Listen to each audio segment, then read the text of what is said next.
Just to recap quickly, you mentioned earlier that you've got the board meeting today, and you're going to be thinking around what's going to be the way forward for you guys.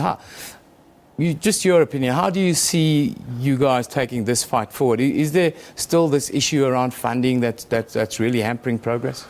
Well, we've always been behind the batting against the run rate, so to speak, in funding. It's been a tough battle in that regard. We don't have the fortunes of government dipping into taxpayers' funds to pay their costs. We have to go out and beg for money from society. And it's really tough because big business doesn't like to side with any cases against government, and they are the huge beneficiaries or going to be picking up huge costs if tolling goes ahead. Nonetheless, that has been one issue. I don't think that whether the court battle continues or not, that's the end of the road for Outa or the end of the road for e-tolling issues and SANRAL's problems. Yeah. In fact, I think they get bigger, because when this moves into the public court of opinion and the people need to then take this matter into their own hands and other civil action movements and so forth, one sees huge implications for SANRAL. So it's not the end of the road in any way, but we will make that decision on whether we continue to the last step. I've got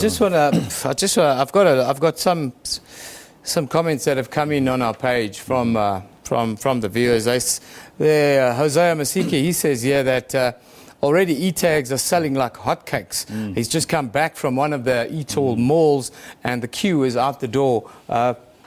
What do you say to that? I don't buy that. I've seen those malls myself. Yeah. There's no queues. There'll be a few people. There's no need to rush out right up until the last week of April in 2012, when e-tolling was supposed to launch. Then there was no rush to get tags. I don't know if that's just a propaganda call. When we see what SANRAL are saying about e-tag sales, you can't believe those numbers, because they're bouncing all over the place. Yeah. 1 minute that's 600,000, then they're down at 250,000, then they're back up, and they go up in hundreds of thousands. It's crazy. So your message to the motorists out there in Gauteng is don't go register. It's exactly the same as before.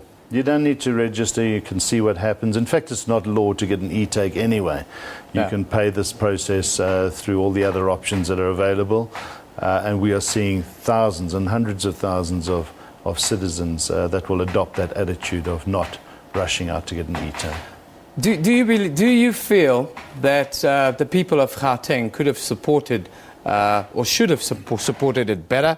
Or I suppose to be more clear, are you satisfied with the level of support that you had from motorists in Gauteng? We are satisfied with the extent of the call out there for people to not get a tag, of society to say enough is enough. We would have expected and hoped that more people came forward to help us fund our case, but nonetheless, we've raised over 11.4 million rand.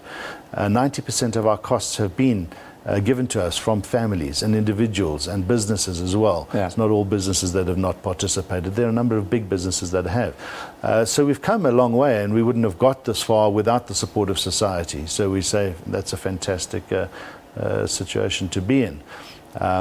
But if more had have contributed some of the savings that we've created through the interdict, then we wouldn't be in the situation that we are now. And had we have had the money for the Constitutional Court to go forward, might have been might be easier to make this decision.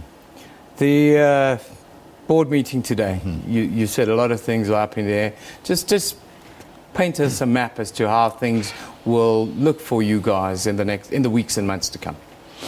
Well, it all depends on the decision we take. If we take the decision to go and defend this matter in the Constitutional Court, that's a very different journey and road map as opposed to one that says we don't.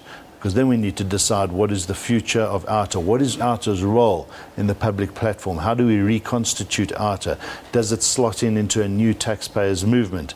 There are a lot of issues that need to be unpacked in that space. So it's quite exciting going forward, I think, for Outa. Well, thank you very much, Mr. Duvenage, for joining us today, and we'll be very interested to see the decisions that you make at today's very important board meeting. Thank you.